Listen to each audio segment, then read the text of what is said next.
let's check your homework where you were imagining the sound, but also trying to play with correct wrist motion while imagining every sound in both hands.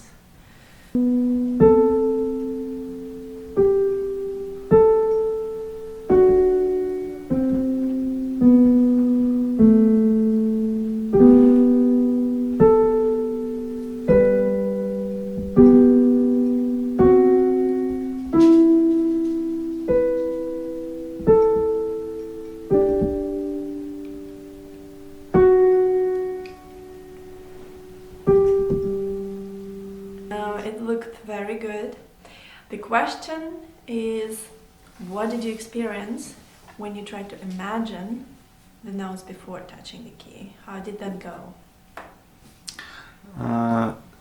Sometimes I was blank in my mind, and it provoked the result of this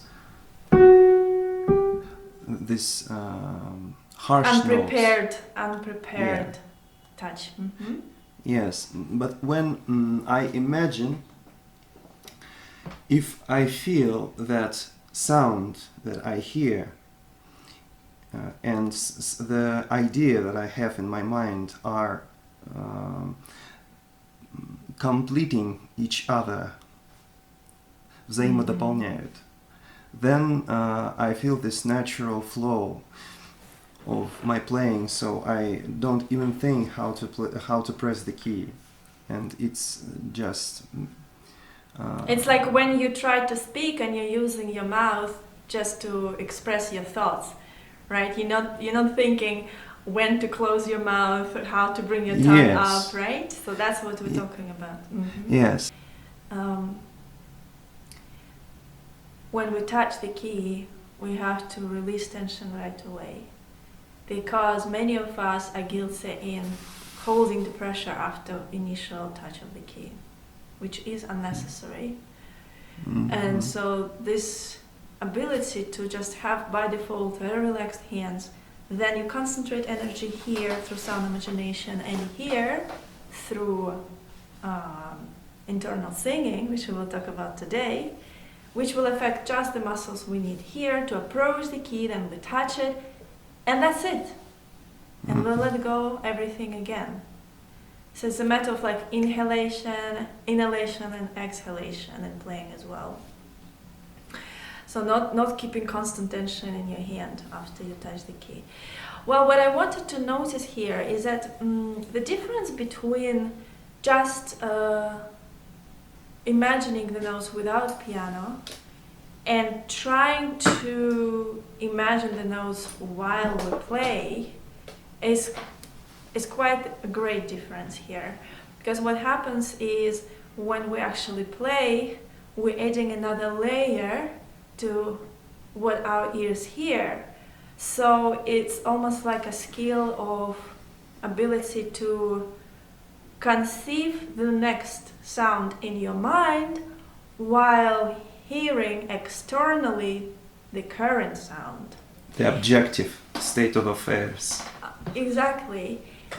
So it will result that your imagined sound will feel a little bit more fade.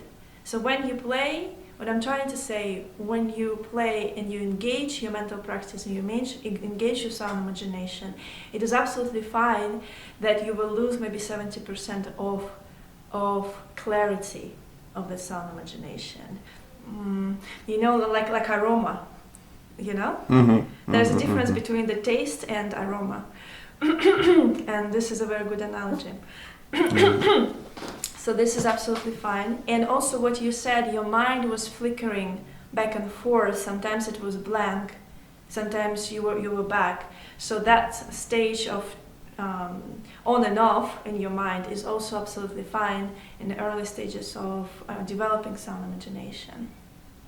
The point is that we cannot produce the sound that we don't hear. So if we don't hear the sound, if we don't have this idea, we cannot imitate it. That's why the deaf people cannot speak. They are deaf, but also they constantly quiet because they never hear the voice. We play because we hear. Yes. Not we yes. hear because we play. Yes. And that's very important. How about we move to the next one? So this one requires playing particular notes, right? Mm-hmm. So we didn't discuss that last time, but it's actually important that the movements will be changed a little bit. The movements of elbow will be changed according to the tempo. Mm-hmm. So let's try these exercises in two different tempos, in slower and faster.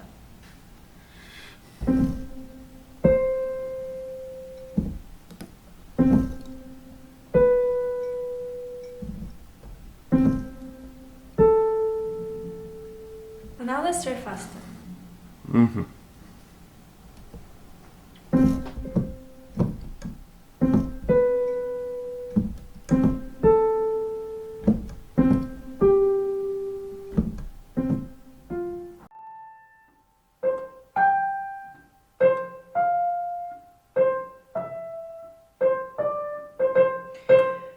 So the same, I think, that initial movement down right before we're making the loop and playing the note maybe just becomes flatter, right? So in slow tempo it's more like that, and faster it's almost like straight line. And I think with swings it's the same. So let's say this is fast and this is slow and fast.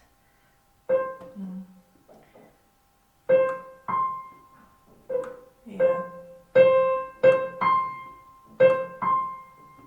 Definitely. So instead of going to this kind of W becomes more like this. And even like the beginning of the second U is flatter, not that high. Yeah, so it's more like that, like a line.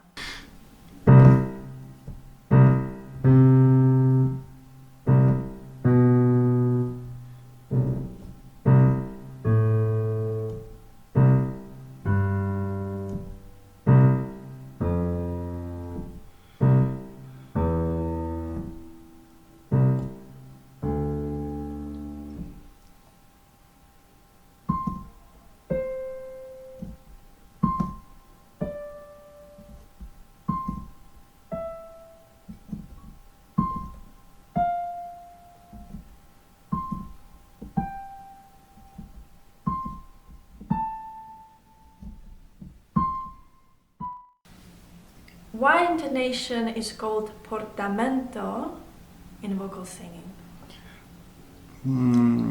Portamento technique is this glissando between the notes when we sing.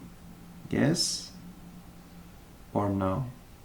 It is half the answer, half of the answer. What is the second part? The difference between just singing with glissando and singing with portamento is adding resistance. So portamento in vocal singing is singing two notes with supported gliss. So when we just connect the notes, this is glissando, a rainbow between the notes. As soon as you add resistance,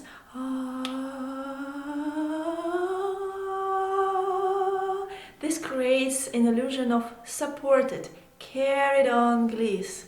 And so in vocal singing you can hear a lot of vibrato, and this is what resistance will add.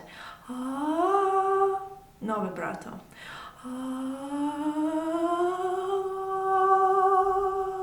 Vibrato. And why we need vibrato? Because this is the portal, a magic portal through which we express so much. Yeah, and we will talk about this. So, portamento is singing supported glissando through the sensation of resistance. Okay. So why do we refer to this as intonation? Of course, I could call it portamento as well, but why would I name it intonation? What else does this do? So intonation, if you talk about a string player, when you say intonation, they say, well, this is the meaning of this is to play pitch clear. Accurately, yeah. Accurately. So in piano playing, intonation does not exist because we don't need to reach the note to feel its location. It's already out there. That's why no one really talks about intonation in piano playing. Just press the key. Just press the Be key. happy. You know, I remember when I talked about this like 10 years ago, people were asking me like in the comments, what are you referring to? Pressing the key accurately? But why do I invented that intonation thing? Is that to emphasize that we cannot press the key without reaching it with our voice. By simplifying it on the piano, make it so simple, we actually we make it much harder for us to express our feelings. So by recognizing that we need intonation in playing, we emphasize that we do need to internally sing to reach the note and only then press it. Cannot just press it without preparing. Okay. Let's talk about what are some benefits of adding this resistance into singing. How that would affect our playing in a good way. The first thing that comes to my mind is I remember that we always are told to raise our fingers to just play more prominently, but with this technique we just can provoke this healthy tension in our palm that makes it possible to play without high lifting the fingers, so you can just feel it somewhere. So instead of playing this way, we can play this way, and we Yes. control it with the muscles of the fingers, all the ligaments and connections in the palm. So that obviously benefits technique because it's much easier to play faster. It requires less time, right, to play faster. It's very elegant looking, like you have this resting hands on the keyboard, and it seems like it's nothing difficult. Yes, it's effortless for you to play difficult pieces. Mm-hmm. The next thing what you also mentioned, very good, it's easy to play with relaxed hands because to control the tone, to control the muscle finger, we're not using this compulsive tension in our entire body, just activating exactly, giving impulses exactly in the parts of fingers that we need. So this is from the technical side. What about musical side? Mm-hmm. We have mentioned today that the intonation is like portal through the world of expression, to the world of expression, different feelings. Maybe it's because the intonation is connected with this muscle tonus, and when we feel the emotion, we change. The tonus is the representation of our soul, so it's like body changes accordingly to our feelings, and the intonation changes also. Mm-hmm. I just want to give you a very clear picture of how it works because I think it's very important. So imagine this. This is like at the heart of how intonation works. when we try to express different emotions, different energy through the vibrations that opens up when we sing with glissando and resistance between the notes, the texture and the quality of the color and tone and the frequency of the vibration will be changed. Let's say I'm singing, I don't know, in joy or sorrow, or sorrow.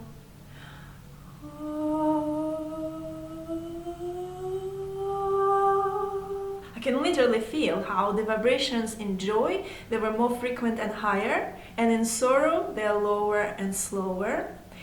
So now as we know that this is first of all that shows how our emotion can be reflected in our singing. This is first step. Second step is how our singing can be reflected in our playing.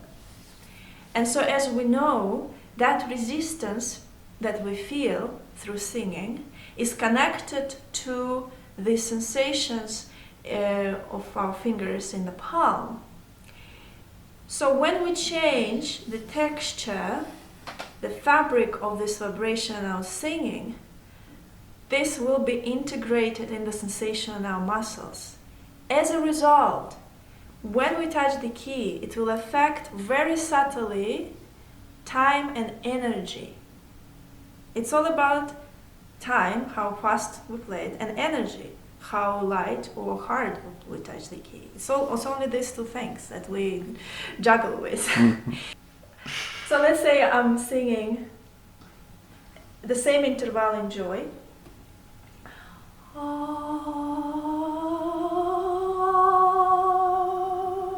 I'm singing the same way internally. Here, all of this feeling that resistance, there's so much work here, so much work is happening, and I reach the note. Now, sorrow, let's say.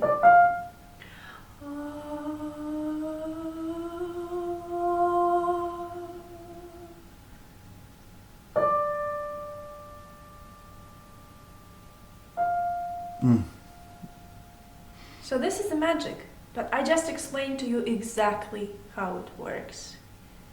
You see? And this is why I call it a magic portal. But that vibration I actually feel in my vocal cords. Obviously later we're going to talk about how to express arm weight and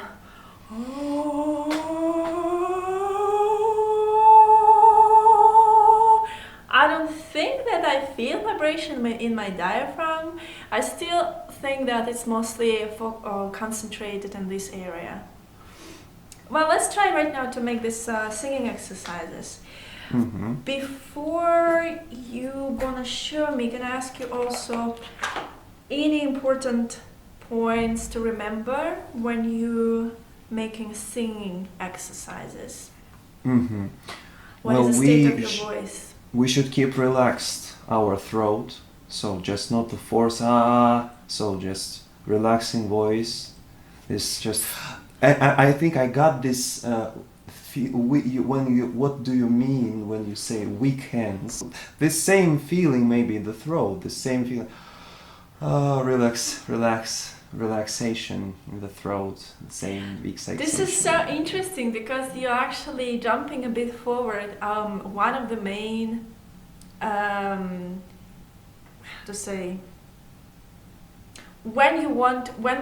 we will talk about arm weight in the future, we will talk about feeling free energy in your body, and one of the best exercises to do that is to check that your throat is relaxed.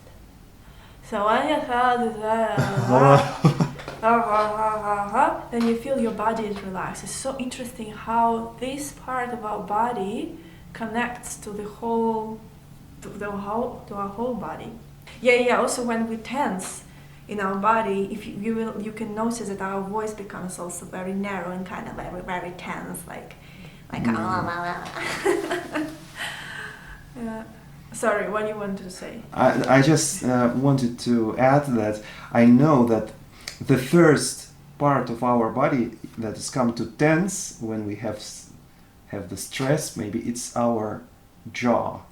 We just, when we don't know, our jaw is starting to do something Very unnecessary. good point. Yes, yes. Maybe yes. it's Relax your jaw. Yeah. I heard about that. That we keep our teeth like this when we tense. So coming back to what you said, so it's important in singing exercises to recognize that the resistance we should only feel between the notes, not in the notes themselves. Therefore, you should avoid singing the notes with tension. Again, why do we need it? Singing affects our muscles. Coming back to that, what I said before, we only need tension to approach the key. As soon as we touch the key, that's it. It's relaxed. So the same here. Relaxed.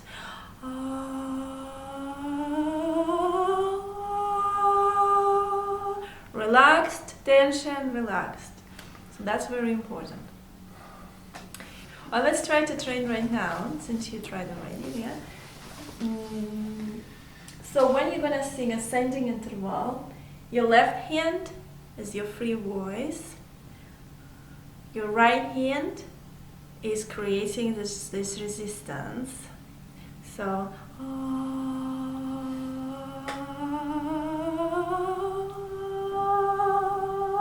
what is also important to mention that because the right hand represents resistance, you should only add it to your left hand when you're actually going through the journey, not when you're in the notes. So you shouldn't do right. So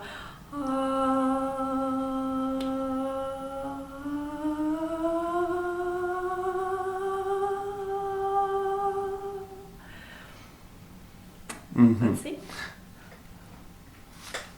I noticed yesterday that what if I put my fist not in the palm, but a little bit there?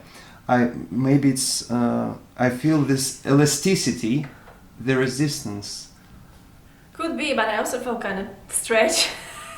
Yes, Here. yes. Some of my students, well, not some, one of my students, he suggested this.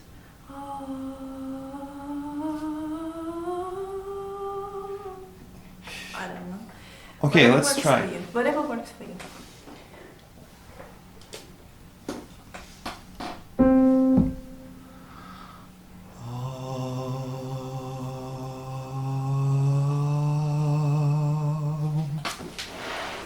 Let's take the big interval, the fifth. The fifth. Mm-hmm.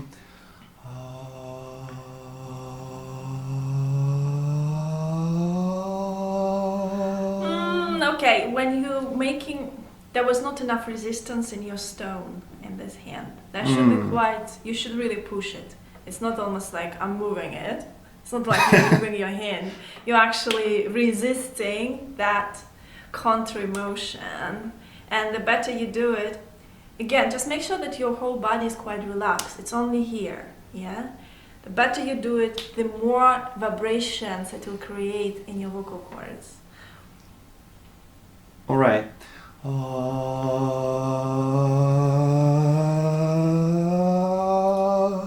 This vibration is like about.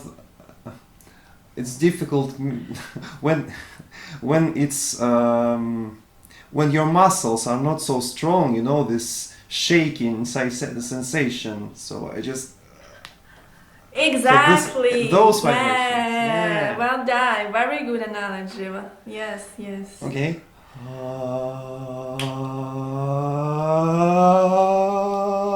Wow. I didn't experience this. Good. Was it good? Very good.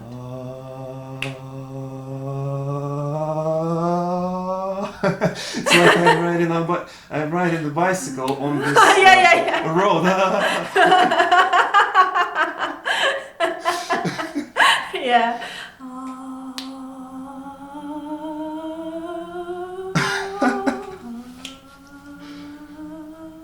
But always remember, I think the main focus should be is that that hand that creates resistance is clearly going to the left against, and that your main focus.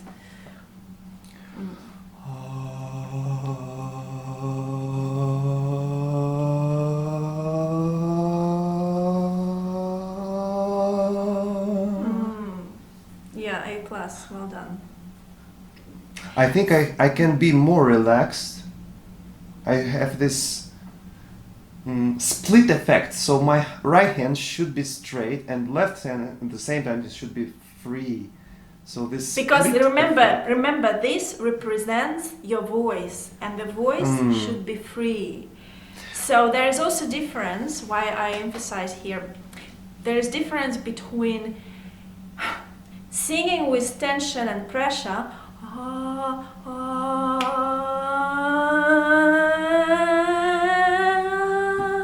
and singing with relaxed voice, but with kind of natural resistance.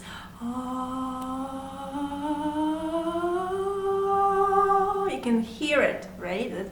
That's why it's very important to remember. Your voice, your hand should be always relaxed. This hand is resistance going opposite direction. That's all. Let's try the descending interval, because descending is harder. Maybe because we're having this feeling that we're going down. It's like a, downwards. It's easier to go down without effort. Exactly. So in this case, your right hand represents your free voice moving to the left, and your left hand resistance to the right.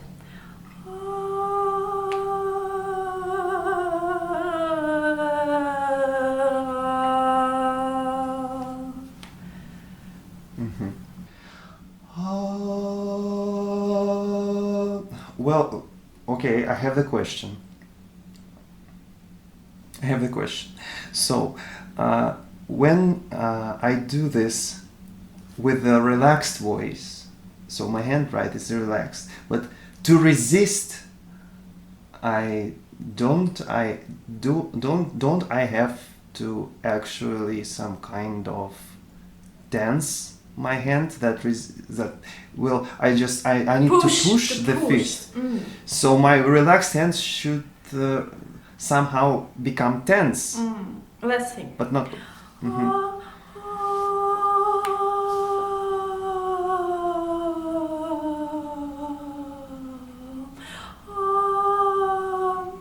Yes. So this is the healthy tension. That's all I'm saying. So there has to be tension just required to move another hand, but not by default a very tense hand that goes like.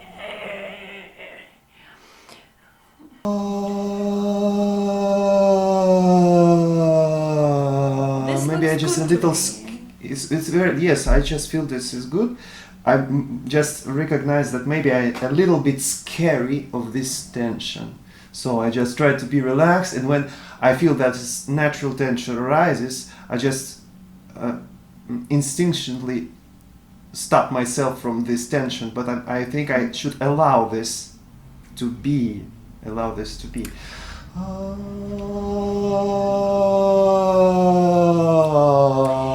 I could add here that I believe if your throat by default and your voice by default is relaxed, your hand will be relaxed as well. So any tension that you will execute will be done in a healthy way, just to push another hand, but not pressure it in any way.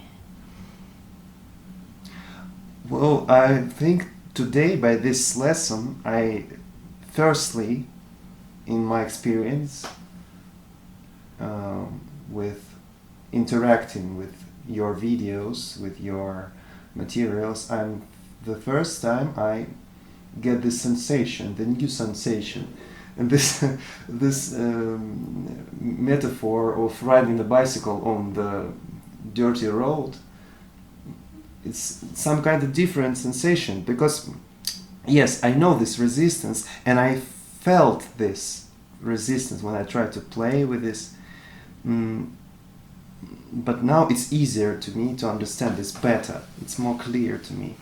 Right, so it's not just a tension, it's a relaxed voice with a feeling of resistance that creates vibration in your vocal cords. That's what it is. Very good. Mm-hmm. First exercise with the fist, but the second exercise without the fist. So when you make that initial exercise with the hand to help you develop the sensation of resistance, then you can go to the next step and sing it without that additional hand, right?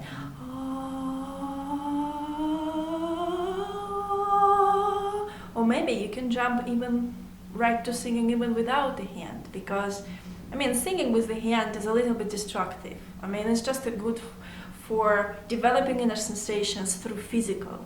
That's why we do that. Mm-hmm. But as soon as you got that, so you can sing without.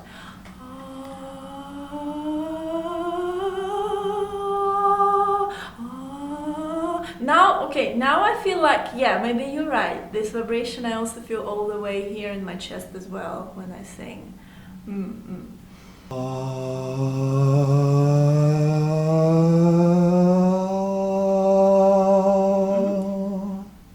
And as soon as you feel that the vibrations were not enough, then just come back to the physical exercise again. Mm-hmm. It's all about bringing you to 100% to feel this sensation very prominent. So that's how you work there. Okay. Mm-hmm. Let's look into the playing exercise.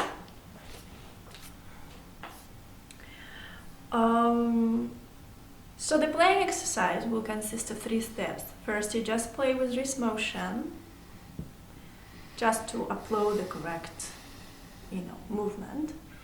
Then you sing internally. So that's another step, right? So we were singing out loud. Again, it's in some way, it's a physical expression for us to eventually be able to feel it internally.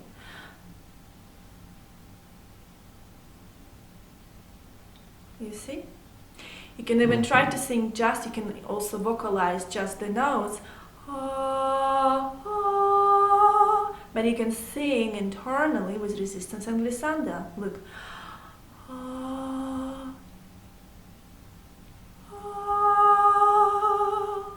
And this gives you the sensation of reaching the notes. Like in Russia, the teachers were saying, das noto. Mm-hmm. Yes. So in the third step, so this is where you also train yourself to sing internally. So on the third step, you combine playing with internal singing. What is important to remember here is that when you play, another little dangerous trap here, just like what we're talking about right now, you were asking, well, my hand is kind of like moving, but is it like should be tense? Or yes. So when you're gonna play, it will naturally trigger some tension in your hand when you play with internal singing. So in a way you have to focus even more on keeping your hand very loose and light and empty, especially here. There is a difference between playing with tense hand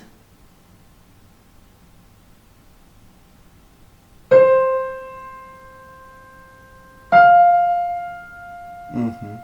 and relaxed hand.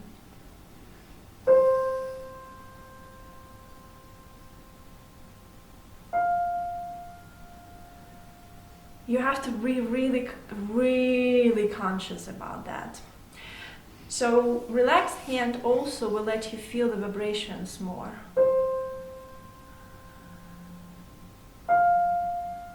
Tense hand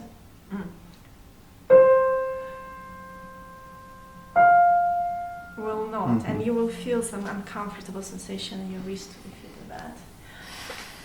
And also I mentioned sometimes pianist starts humming.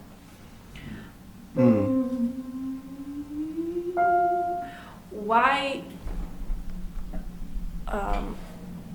we don't want to hum is because when you hum, you redirect the energy and vibration that's supposed to go right here to here.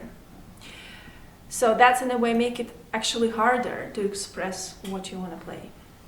So don't hum and keep your hand very loose. Let's try right now.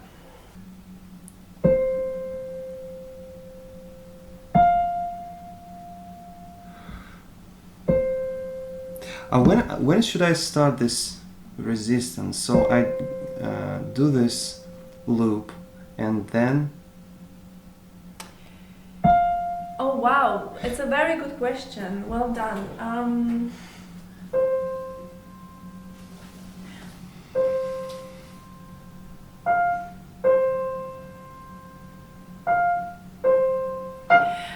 I feel that when I am moving initially my wrist to the right, that still represents the sound itself, some movement.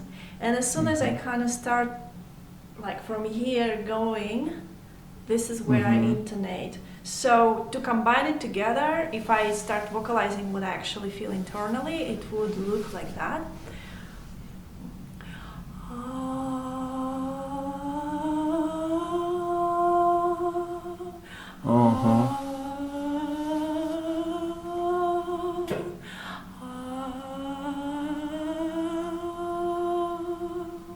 And the opposite motion, let's say left, right.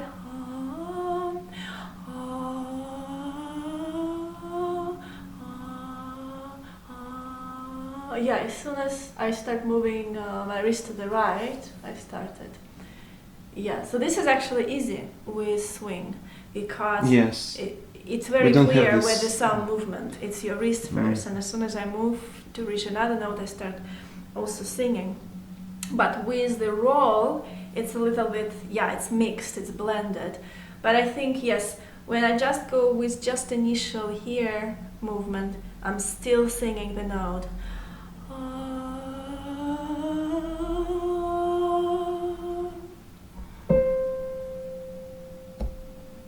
Whoa, yes, now I feel it very, very bright. So...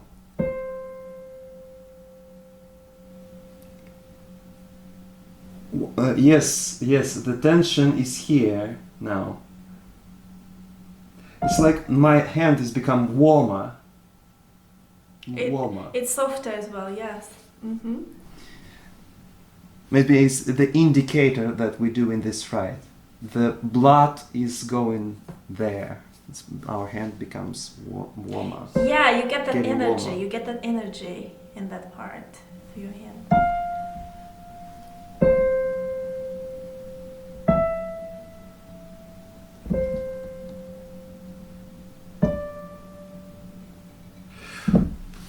Yes. Very well.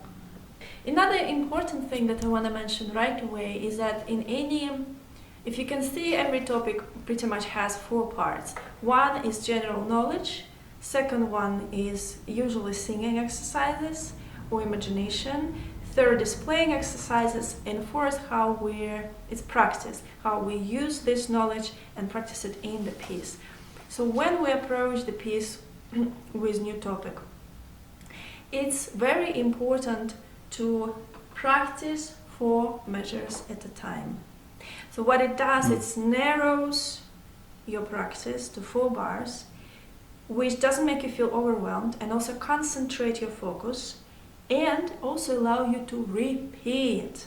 So repetition here is very important. So even if I say, play with 3D wrist motion, I show it just once in the video, but if you need to repeat more, let's say 10 times, till you feel that yes, this sensation went to subconscious level, now I can add another layer. Now I can focus on something more on the top of that without focusing so much on wrist motion. So you have to bring it in, we call it muscle memory. So it's important to take a small part and you repeat each step many, many times. That will help you to improve. And in the future, we will have so many layers. Right now, there are only 2 for you, right? Wrist motion and then playing with internal singing. But in the future, we will have up to 20 layers. So this idea of practicing each level so it goes to subconscious and you don't think about it, and then you focus maybe just on the first top 2 layers and the rest naturally aligns, it's very important to understand.